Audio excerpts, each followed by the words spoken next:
Hello friends, this is Shreyas and in this video we will discuss about the silent feature of Indian Constitution. ठीक है, तो silent feature पे discussion करने के पहले मैं आपको ये बता दूं, जो जब हमारा कॉन्स्टिट्यूशन बना था तब उसके जो ओरिजिनल फीचर्स थे उनमें बहुत सारे चेंजेस आए हैं।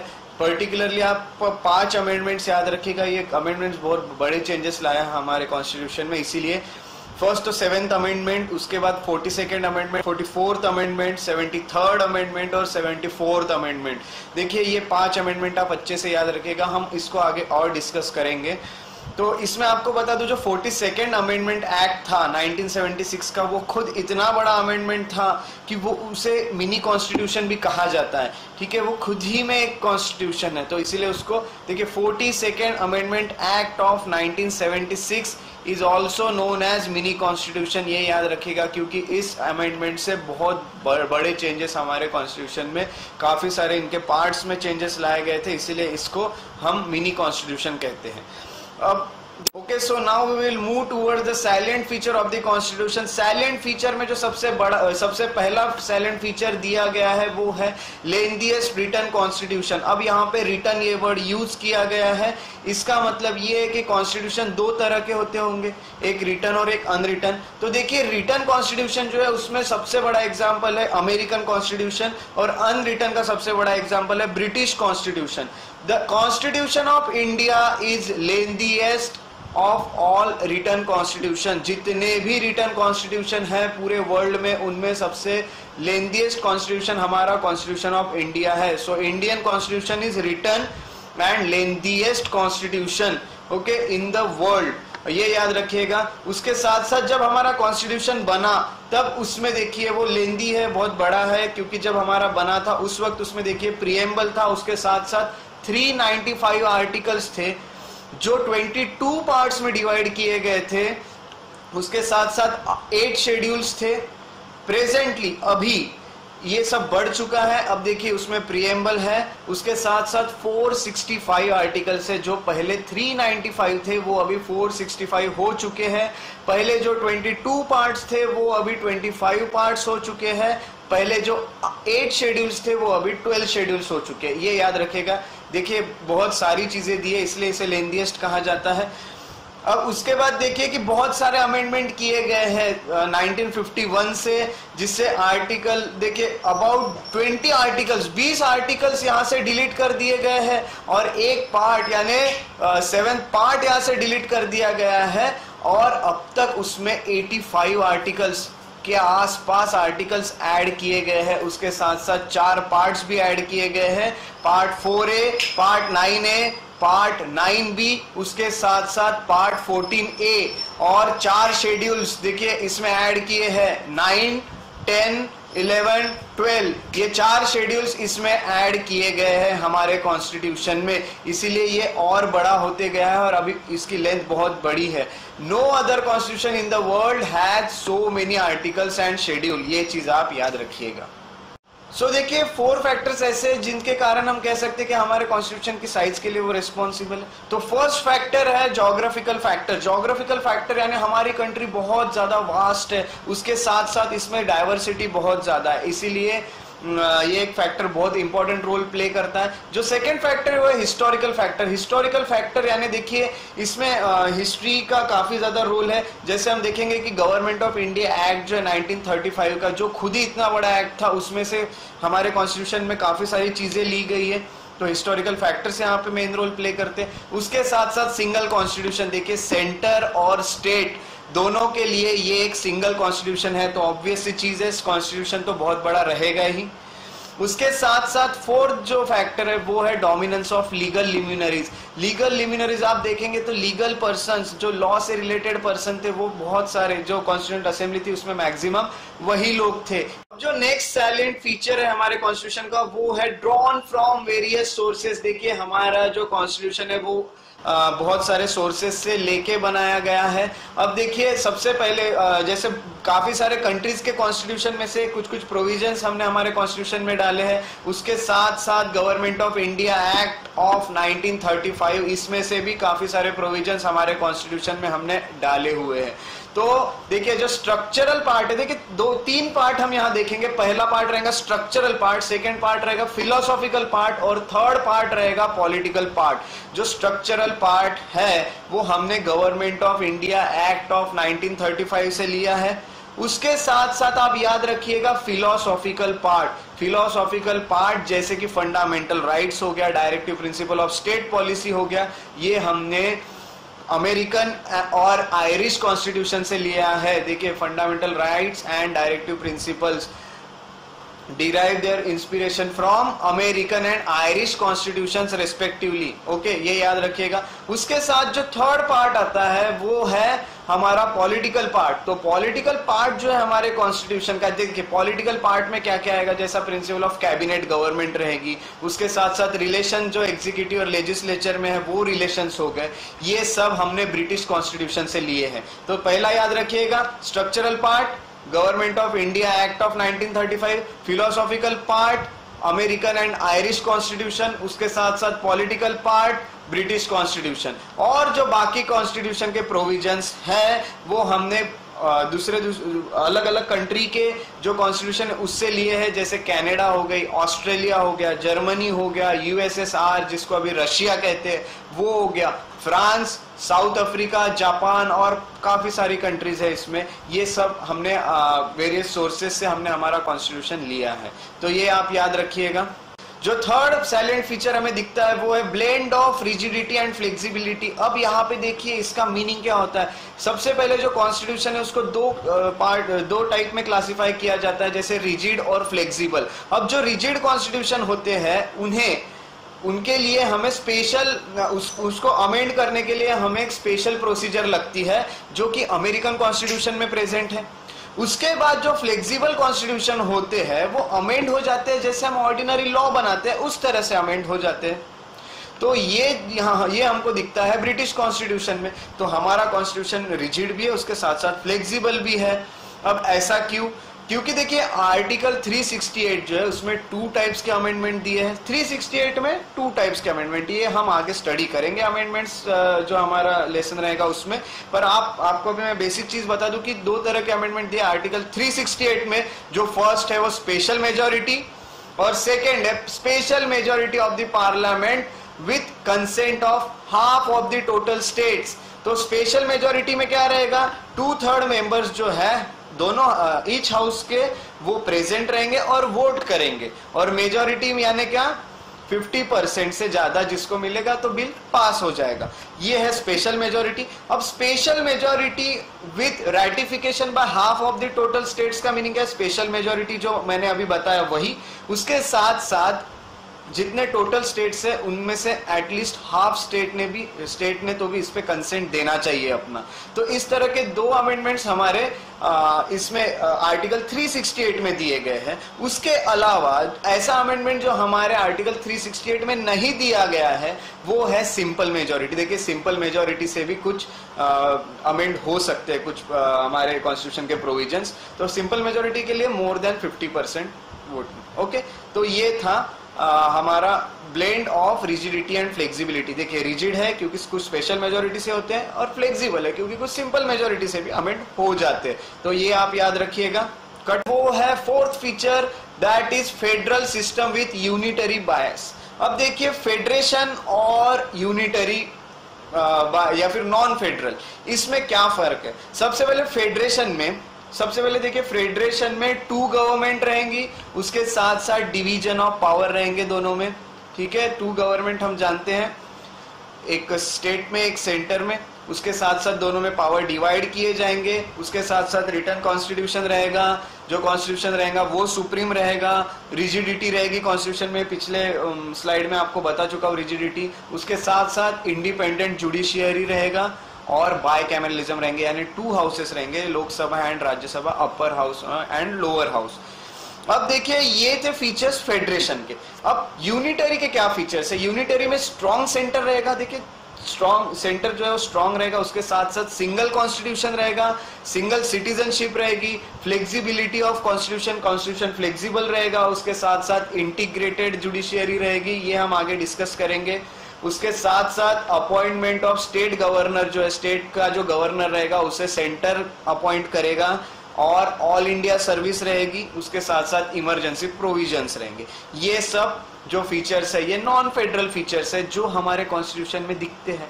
उसके साथ साथ जो मैंने इसके पहले फेडरेशन के फीचर बताए वो भी हमारे कॉन्स्टिट्यूशन में दिखते हैं, उसके साथ साथ नॉन फेडरल के भी फीचर्स हमें दिखते हैं। इसीलिए हम कह सकते हैं कि ये फेडरल सिस्टम है, उसके साथ साथ यूनिटरी भी है। ओके, तो यहाँ पे याद रखिएगा फेडरेशन ये वर्ड हमारे कॉन्स्टिट्यूशन में कहीं भी यूज नहीं किया गया है। आर्टिकल 1 जो है कॉन्स्टिट्यूशन का वो ये कहता है कि इंडिया एक यूनियन ऑफ स्टेट्स है। ओके, ये आप याद रखिएगा, फेडरेशन ये यूज नहीं किया गया, यूनियन ऑफ स्टेट्स ये कहा गया है।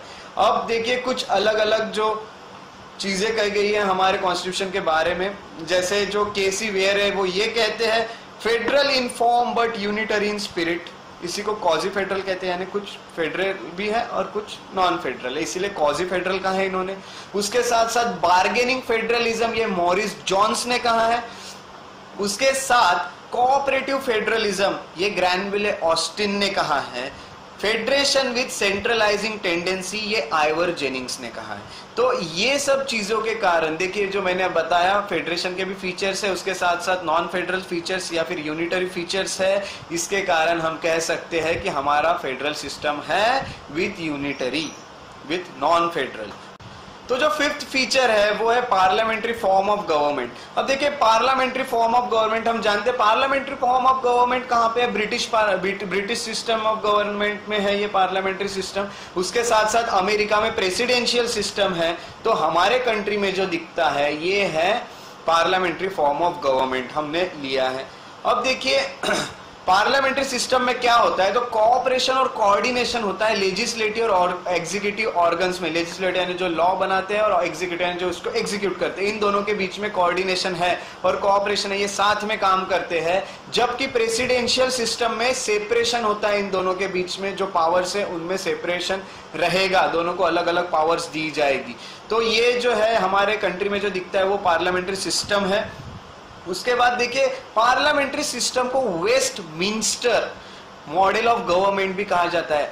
Okay, parliamentary system is also known as Westminster model of government, responsible for government and cabinet government. ये सब रेस्पॉन्सिबल रहेंगे गवर्नमेंट को और कैबिनेट गवर्नमेंट इसमें रेस्पॉन्सिबल रहेगी। ओके, तो जो नेक्स्ट है the constitution establishes the parliamentary system not only at the center but also at the state। तो पार्लियामेंट्री सिर्फ सेंटर में नहीं दिखता है, उसके साथ साथ हमें स्टेट में भी पार्लियामेंट्री सिस्टम दिखाई देता है। इसलिए हम कह सकते हैं हमारे कंट्री में पार्लियामेंट्री फॉर्म ऑफ गवर्नमेंट है।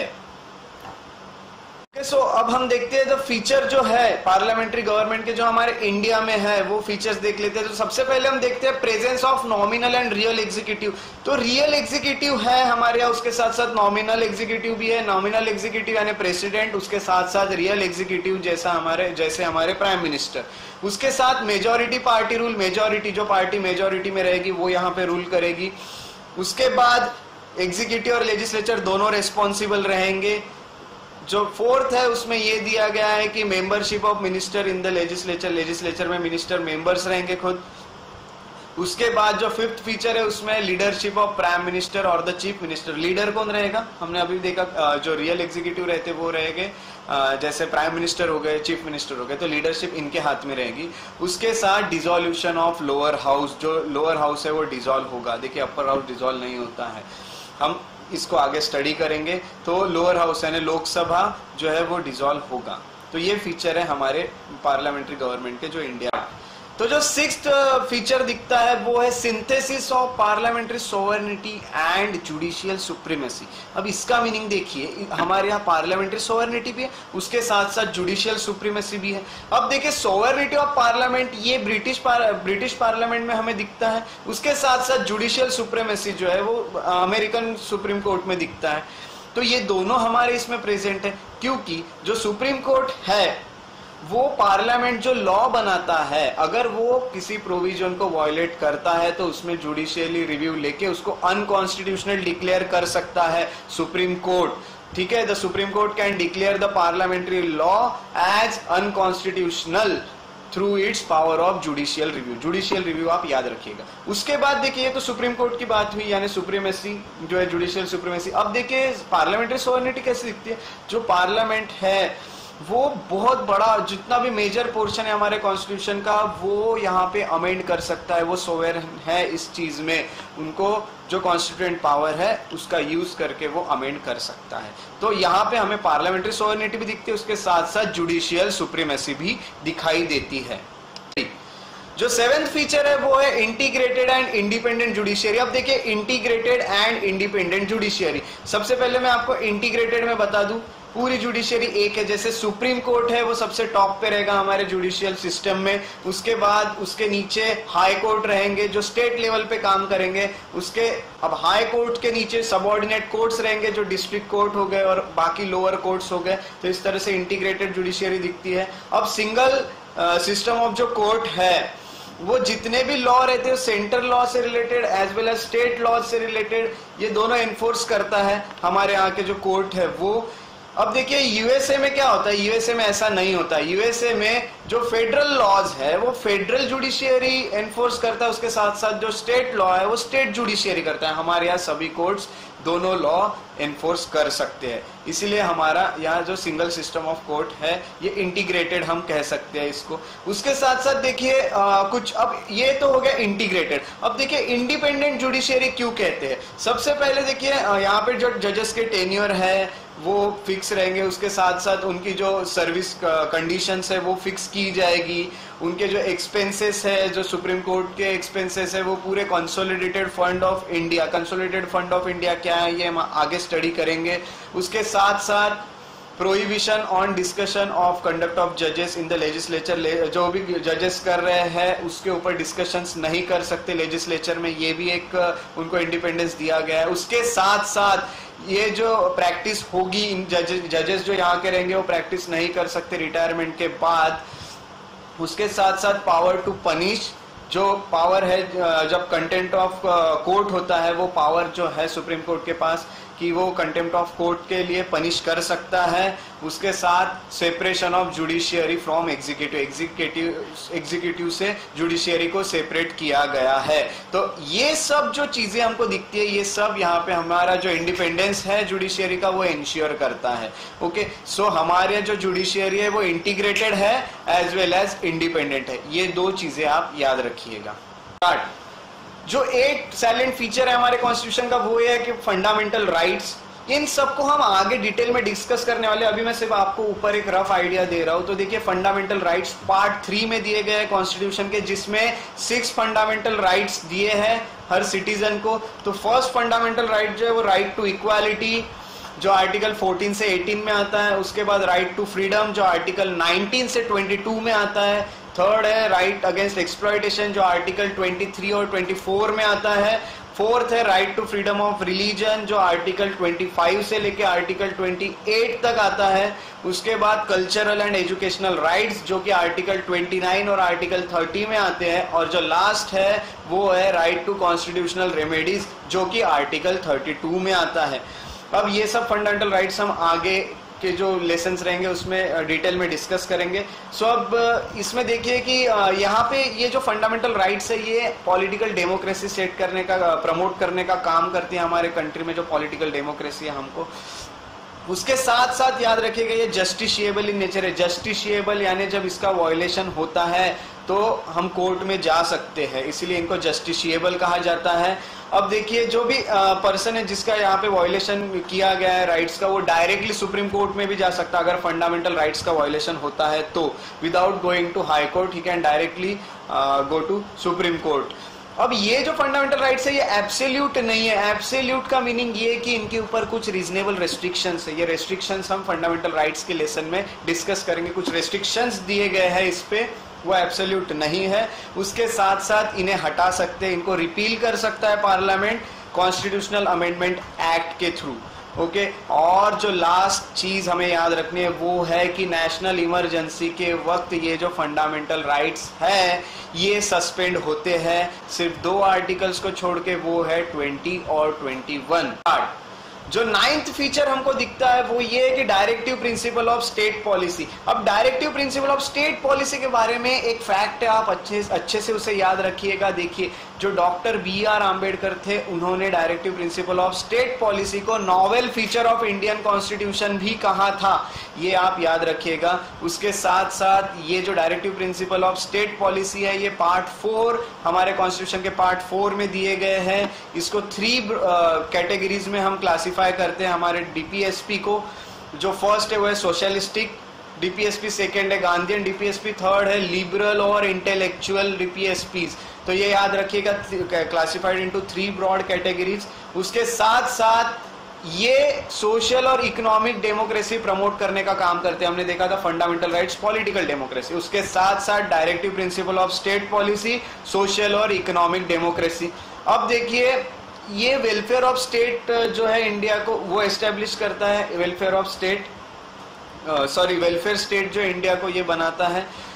उसके बाद ये वेलफेयर स्टेट जो है ये हम DPSP का जो लेसन है उसमें अच्छे से इसे डिस्कस करेंगे डिटेल में। उसके बाद ये नॉन जस्टिसेबल है। देखिए, fundamental rights are justiciable in nature but directive principles of state policy are non justiciable in nature, यानी अगर इनका वायलेशन होता है तो ये एनफोर्सेबल नहीं रहते हैं कोर्ट के थ्रू। ओके, तो ये नॉन जस्टिसेबल है। जो 10th फीचर है वो है फंडामेंटल ड्यूटीज। देखिए, फंडामेंटल ड्यूटीज ओरिजिन जब हमारा कॉन्स्टिट्यूशन बना तब उसमें फंडामेंटल ड्यूटीज नहीं दी गई थी, इन्हें ऐड किया गया जब हमारे यहाँ इंटरनल इमरजेंसी के बारे में हम जानते हैं कि इंटरनल इमरजेंसी लगाई गई थी इन द ईयर 1975, वो 77 तक चली थी। उस वक्त एक 42nd कॉन्स्टिट्यूशनल अमेंडमेंट किया गया था 1976 में on the recommendation of Swaran Singh committee. स्वर्ण सिंह कमिटी ने रिकमेंड किया था 42nd कॉन्स्टिट्यूशनल अमेंडमेंट और 86th कॉन्स्टिट्यूशनल। अब देखिए, ये ऐड किए गए सबसे पहले 42nd कॉन्स्टिट्यूशनल अमेंडमेंट से, जो कि 1976 का था, on recommendation of Swaran Singh committee. ये याद रखिएगा, इस पे क्वेश्चन बन सकते हैं। और जो सेकेंड है वो है कॉन्स्टिट्यूशनल अमेंडमेंट एक्ट ऑफ 2002, जो कि 86th कॉन्स्टिट्यूशनल अमेंडमेंट था। इसके थ्रू एक और फंडामेंटल ड्यूटी ऐड की गई थी। देखिए, 42nd constitutional act 1976 on the recommendation of Swaran Singh committee 10 fundamental duties are added. उसके बाद 86th constitutional amendment act of 2002 one more fundamental duty is added. ये सब ड्यूटीज के बारे में हम ड्यूटीज में डिस्कस करेंगे डिटेल में। उसके बाद ये जो ड्यूटीज दी गई है हमारे कॉन्स्टिट्यूशन में वो पार्ट 4A में दी गई है, जो कि आर्टिकल 51A, एक ही आर्टिकल में पूरी 11 ड्यूटीज दी गई है, वो है आर्टिकल 51A। ओके, तो 11 फंडामेंटल ड्यूटीज है टोटल, और ये जो ड्यूटीज है फंडामेंटल ड्यूटीज ये भी नॉन जस्टिसेबल इन नेचर है। इनके वायलेशन पे कोर्ट में नहीं जा, कोर्ट के थ्रू ये एनफोर्सेबल नहीं है। तो याद रखिएगा, फंडामेंटल ड्यूटीज और DPSP are non justiciable in nature. उसके साथ साथ fundamental rights are justiciable in nature. जो 11th फीचर है वो है द सेक्युलर स्टेट। अब सेक्युलर स्टेट कहा गया है हमारे कंट्री को क्योंकि यहाँ पे कोई भी ऑफिशियल रिलीजन नहीं है हमारे इंडियन स्टेट का। उसके साथ साथ कॉन्स्टिट्यूशन में भी कुछ चीजें दी गई है जो सेक्युलर कैरेक्टर दिखाता है हमारे इंडियन स्टेट का। देखिए, मैंने एक वीडियो अपलोड किया था पिछले बार, तो उसमें प्रीएम्बल पे वो वीडियो था। तो वो प्रीएम्बल में सेक्युलर ये वर्ड 42nd कॉन्स्टिट्यूशनल अमेंडमेंट पहले नहीं था, उसको ऐड किया गया by 42nd constitutional amendment act of 1976, ये मैं आपको बता चुका हूँ। उसके साथ साथ प्रीएम्बल जो है वो यहाँ पे लिबर्टी ऑफ बिलीफ, फेथ और वर्शिप देता है, ये भी एक सेक्युलर कैरेक्टर दिखाता है, ये भी मैंने प्रीएम्बल में डिस्कस किया था। उसके साथ जो थर्ड है वो है इक्वालिटी बिफोर लॉ और इक्वल प्रोटेक्शन ऑफ लॉ, ये आर्टिकल 14 में आता है, ये भी सेक्युलर कैरेक्टर दिखाता है। ठीक है, सब लॉ के सामने एक है, सबको इक्वल प्रोटेक्शन मिले लॉ के थ्रू। उसके बाद जो फोर्थ है वो कोई किसी को डिस्क्रिमिनेट नहीं किया जाएगा on the ground of religion, ये भी आर्टिकल 15 में दिया है। उसके साथ साथ इक्वालिटी ऑफ अपॉर्चुनिटी है पब्लिक एम्प्लॉयमेंट में, ये आर्टिकल 16 में दिया गया है, ये भी सेक्युलर कैरेक्टर बताता है। उसके साथ साथ freedom of conscience and freedom to freely profess, practice and propagate any religion, हम कोई भी रिलीजन प्रैक्टिस और प्रोपोगेट या फिर प्रोफेस कर सकते हैं, ये आर्टिकल 25 में दिया है, ये भी यहाँ सेक्युलर कैरेक्टर बताता है। और जो right to manage its religious affair, सभी अपना रिलीजियस अफेयर मैनेज कर सकते हैं, जो आर्टिकल 26 में दिया गया है। अब जो लास्ट है वो है एक आर्टिकल 27, जो इसमें कहा गया है कि कोई भी पर्सन को कंपेल नहीं किया जाएगा उससे टैक्सेस लेने के लिए। क्योंकि अगर किसी रिलीजन का अगर प्रमोशन करते हैं तो किसी पर्सन से हम जबरदस्ती कोई टैक्स नहीं ले सकते हैं, ये आर्टिकल 27 में दिया गया है। उसके बाद देखिए आर्टिकल 28 में दिया गया है कि कोई भी रिलीजियस इंस्ट्रक्शन एजुकेशनल इंस्टीट्यूट जो स्टेट के अंडर आते हैं उसमें कोई भी रिलीजियस इंस्ट्रक्शन नहीं दिया जाएगा, ये आर्टिकल 28 में कहा गया है। Right to conserve distinct language, जो भी लैंग्वेज है, स्क्रिप्ट है, कल्चर है, वो सब कंजर्व करने का राइट हमको है, ये आर्टिकल 29 में कहा गया है। उसके साथ साथ जो माइनॉरिटीज है उनको राइट है खुद का एजुकेशनल इंस्टीट्यूट बनाने का, उसके साथ साथ उनको एडमिनिस्टर करने का उनके चॉइस से, उनको बना सकते हैं एजुकेशन इंस्टीट्यूट या फिर एडमिनिस्टर कर सकते हैं, ये आर्टिकल 30 में दिया गया है। और जो आर्टिकल 44 है जो कि directive principle of state policy में आता है, उसमें ये कहा गया है कि states shall endeavour to secure all for all the citizens a uniform civil code. Uniform civil code होना चाहिए, ये भी एक कहा गया, ये भी सेक्युलर कैरेक्टर दिखाता है हमारे इंडियन स्टेट का। तो ये कुछ चीजें जो हमें याद रखना है, ये सब हम आगे स्टडी करेंगे फंडामेंटल राइट्स में, इसको डिटेल में स्टडी करेंगे। उसके साथ साथ directive principle of state policy में हम इसे स्टडी करेंगे। अभी सिर्फ आप एक रफ आइडिया के लिए इन्हें याद रख लीजिएगा। अब देखिए जो वेस्टर्न कंसेप्ट है सेक्युलरिज्म का, उसमें जो सेपरेशन, कंप्लीट सेपरेशन दिया गया है रिलीजन और स्टेट के बीच। रिलीजन यानी उनके यहाँ चर्च होता है और स्टेट यानी पॉलिटिक्स होता है। इसको निगेटिव कंसेप्ट ऑफ सेक्युलरिज्म कहते हैं। जो हमारे इंडिया का जो सिचुएशन है जिसमें बहुत सारे रिलीजन है, यहाँ पे ये पॉसिबल नहीं है। तो हमारे कॉन्स्टिट्यूशन ने एक पॉजिटिव कंसेप्ट ऑफ सेक्युलरिज्म लिया है। तो ये पॉजिटिव सेक्युलरिज्म यानी सबको इक्वल रेस्पेक्ट देना सभी रिलीजन को, उसके साथ साथ सभी रिलीजन को इक्वली प्रोटेक्ट करना, ये यहाँ पे हमारे कॉन्स्टिट्यूशन में दिया गया है। इसी को हम पॉजिटिव कंसेप्ट ऑफ सेक्युलरिज्म कहते हैं। ओके, और देखिए एक चीज आपको बता दूं, पहले हमारे यहाँ कम्युनल रिप्रेजेंटेशन था, उनको भी हमने एबॉलिश किया, क्योंकि कम्युनल रिप्रेजेंटेशन भी हमारे सेक्युलर को अपोज में जाता है सेक्युलर स्टेट के, तो उसको भी हमने यहाँ पे एबॉलिश कर दिया था। तो ये सब चीजें, और उसके जगह हमने रिजर्वेशंस लाए थे। तो ये सब जो चीजें, ये हमारे इंडिया को दिखाता है कि ये एक सेक्युलर स्टेट है। ये सब सेक्युलर स्टेट के कैरेक्टर्स हैं। जो नेक्स्ट फीचर है वो है universal adult franchise. Universal adult franchise ये होता है कि जो हमारे हर एक सिटीजन को राइट रहेगा टू वोट, उनके ऊपर कोई डिस्क्रिमिनेशन नहीं किया जाएगा on the basis of caste, race, religion, sex, literacy, wealth and so on. इन सब चीजों पे कोई डिस्क्रिमिनेशन नहीं किया जाएगा किसी भी सिटीजन पे। जो सिटीजन 18 ईयर्स से 18 ईयर्स से ज्यादा है, वो यहाँ पे राइट टू वोट, उनको वो वोट कर सकते हैं। इसी को यूनिवर्सल एडल्ट फ्रेंचाइजी कहा जाता है। पहले देखिए 1989 तक ये जो एज थी वोटिंग की वो 21 ईयर्स थी, उसको अभी कम कर दिया गया है 89 में, जो 18 ईयर्स कर दिया गया है by 61st constitutional amendment act of 1988। ये आप याद रखिएगा, जो वोटिंग का जो एज रिड्यूस की गई है वो bye 61st constitutional amendment act 1988 से। ये सिंगल सिटीजनशिप जो है उसमें हम देखेंगे कि हमारा जो इंडियन कॉन्स्टिट्यूशनल है वो फेडरल है, उसके साथ साथ ड्यूअल पॉलिटी है। यहाँ पे ड्यूअल पॉलिटी यानी सेंटर और स्टेट दो है, इसलिए यहाँ पे फेडरल कहा गया है। पर यहाँ पे सिंगल सिटीजनशिप है। इंडिया में सिर्फ एक ही सिटीजनशिप है जो है इंडियन। जैसा कुछ कंट्रीज हो गई, जैसे यूएसए हो गई, यहाँ पे हमें 2 सिटीजनशिप मिलती है। ड्यूअल सिटीजनशिप है, एक स्टेट के लिए एक सेंटर के लिए। पर हमारे इंडिया में सिर्फ सिंगल सिटीजनशिप यहाँ पे दी गई है। ओके, तो जो 14th फीचर है वो है इंडिपेंडेंट बॉडीज। अब कुछ इंडिपेंडेंट बॉडीज हमारे कॉन्स्टिट्यूशन में दी गई है। जैसे देखिए जो इंडिपेंडेंट बॉडी है वो इंडिपेंडेंटली काम करती है। तो ये फर्स्ट इंडिपेंडेंट बॉडी ऐसी दी गई है, वो इलेक्शन कमीशन है फर्स्ट इंडिपेंडेंट बॉडी। तो ये क्या करेंगे, हमारे कंट्री में फ्री एंड फेयर इलेक्शंस करेंगे पार्लियामेंट के या फिर स्टेट लेजिस्लेचर के हो गए, ऑफिस ऑफ प्रेसिडेंट के हो गए, उसके साथ साथ ऑफिस ऑफ वाइस प्रेसिडेंट के हो गए। इन सब के इलेक्शंस यहाँ कंडक्ट करने वाला या फिर इनको सेट करने वाला वो रहेगा इलेक्शन कमीशन। जो सेकेंड बॉडी है इंडिपेंडेंट बॉडी वो है controller and auditor general of India.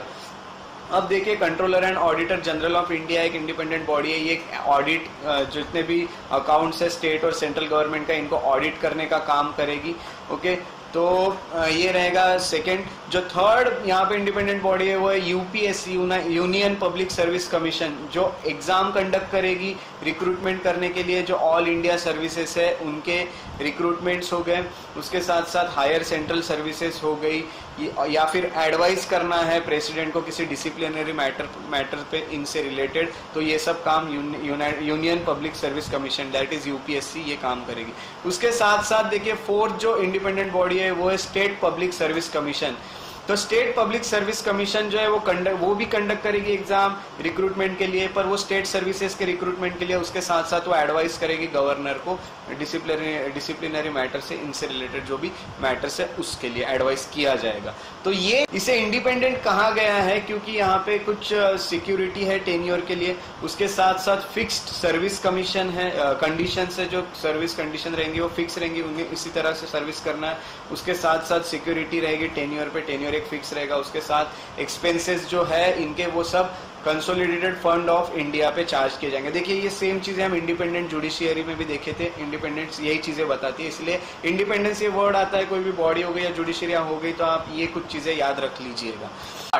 तो जो 15th फीचर है वो है इमरजेंसी प्रोविजन से रिलेटेड। अब देखिए इमरजेंसी प्रोविजन सबसे पहले आपको बता दूं हमारे कॉन्स्टिट्यूशन में 3 टाइप्स की इमरजेंसी दी गई है। फर्स्ट है नेशनल इमरजेंसी, सेकंड है स्टेट इमरजेंसी, थर्ड है फाइनेंशियल इमरजेंसी। जो नेशनल इमरजेंसी है वो आर्टिकल 352 में दी गई है। तो ये लगा सकते हैं जब कोई वॉर या फिर एक्सटर्नल एग्रेशन या फिर आर्म रिबेलियन होता है, इसको भी हम आगे इमरजेंसी चैप्टर में इसको डिस्कस करेंगे, काफी ज्यादा डीप में इसको डिस्कस करेंगे। उसके साथ साथ देखिए सेकंड जो इमरजेंसी है वो है स्टेट इमरजेंसी, जिसको प्रेसिडेंट रूल भी कहा जाता है। जब कॉन्स्टिट्यूशनल मशीनरी जो है हमारे स्टेट में वो फेल हो जाती है तब स्टेट इमरजेंसी लगती है अंडर आर्टिकल 356। और जो डायरेक्शन दे रहा है सेंटर वो जब उसके हिसाब से जब नहीं काम कर रहा है स्टेट, तो उस वक्त भी स्टेट इमरजेंसी लगाई जाती है अंडर आर्टिकल 365। इस तरह के 2 आर्टिकल हमारे स्टेट इमरजेंसी में आते हैं। जो थर्ड टाइप ऑफ इमरजेंसी है वो है फाइनेंशियल इमरजेंसी। फाइनेंशियल इमरजेंसी तब लगाई जाती है जब फाइनेंशियल स्टेबिलिटी जो है वो नहीं रहती हमारे कंट्री में, या फिर बहुत ज्यादा क्रेडिट हो जाता है हमारे कंट्री पे, तो अंडर आर्टिकल 360 ये फाइनेंशियल इमरजेंसी लगाई जाती है। इन सबको हम आगे स्टडी करेंगे। ओके, तो एक चीज याद रखिएगा, जो फेडरल स्ट्रक्चर है वो यूनिटरी स्ट्रक्चर बन जाता है जब इमरजेंसी लगती है, क्योंकि यहाँ पे फिर एक ही गवर्नमेंट काम करती है, यूनिटरी गवर्नमेंट हो जाती है, फेडरल नहीं रहती है। ये आप याद रखिएगा, ये एक यूनिक फीचर है हमारे इंडियन कॉन्स्टिट्यूशन का। ओके, तो emergency converts the federal structure into unitary one. Okay, क्योंकि यहाँ पे सिर्फ सेंटर रूल करेगा उस वक्त।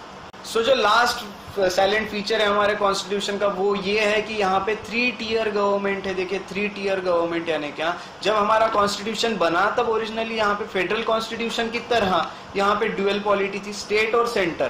पर जब 73rd और 74th कॉन्स्टिट्यूशनल अमेंडमेंट हुए जो कि 1992 में किए गए, इसमें एक और टियर ऑफ गवर्नमेंट ऐड किया गया, जिसको 3rd टियर जो था वो इन 2 कॉन्स्टिट्यूशनल अमेंडमेंट से ऐड किया गया, 73rd और 74th से। तो यहाँ पे एक लोकल, इसको कहते हैं लोकल जो टियर है वो। अब इस तरह का जो प्रोविजन है वो किसी भी कॉन्स्टिट्यूशन में नहीं है पूरे वर्ल्ड में। 3 टियर सिस्टम है हमारे यहाँ। तो देखिए 73rd और 74th 2 अमेंडमेंट मैंने आपको बताया। तो 73rd अमेंडमेंट जो था 1992 का, उसके थ्रू पंचायत को एक कॉन्स्टिट्यूशनल रिकॉग्निशन दिया गया, जो कि रूरल लोकल गवर्नमेंट हम कहते हैं, रूरल एरियाज के लिए होता है। तो इसी के लिए हमने एक नया पार्ट जो कि पार्ट 9 ये ऐड किया, उसके साथ साथ नया शेड्यूल जो कि शेड्यूल 11 ये ऐड किया। This is related to 73rd amendment act of 1992। अब देखिए जो सेकेंड हमारा जो अमेंडमेंट था वो था 74th अमेंडमेंट एक्ट ऑफ 1992। देखिए 74th अमेंडमेंट एक्ट ने जो कॉन्स्टिट्यूशनल रिकॉग्निशन दिया वो म्युनिसिपैलिटीज को दिया था। म्युनिसिपैलिटीज यानी अर्बन लोकल बॉडीज, ठीक है, अर्बन जो शहरों में हमको दिखती है वो अर्बन लोकल गवर्नमेंट जो बनाई गई वो 74th अमेंडमेंट एक्ट से बनाई गई। इसके लिए हमने पार्ट 9A ऐड किया, उसके साथ साथ नया शेड्यूल एक ऐड किया जो कि शेड्यूल 12 है हमारे कॉन्स्टिट्यूशन में। तो 3 टियर गवर्नमेंट फर्स्ट रहेगा, सेंट्रल गवर्नमेंट, सेकंड रहेगा स्टेट गवर्नमेंट और थर्ड रहेगा लोकल गवर्नमेंट। तो इस तरह से लोकल गवर्नमेंट भी दो रहेगी, रूरल लोकल गवर्नमेंट और अर्बन लोकल गवर्नमेंट। ये दोनों हमारे 73rd अमेंडमेंट और 74th अमेंडमेंट ऑफ 1992 से ऐड किए गए। So this is about the salient feature of Indian Constitution. So this is all about the salient feature of Indian Constitution. This is Shreyas. Please like, share and subscribe to my YouTube channel. Thank you.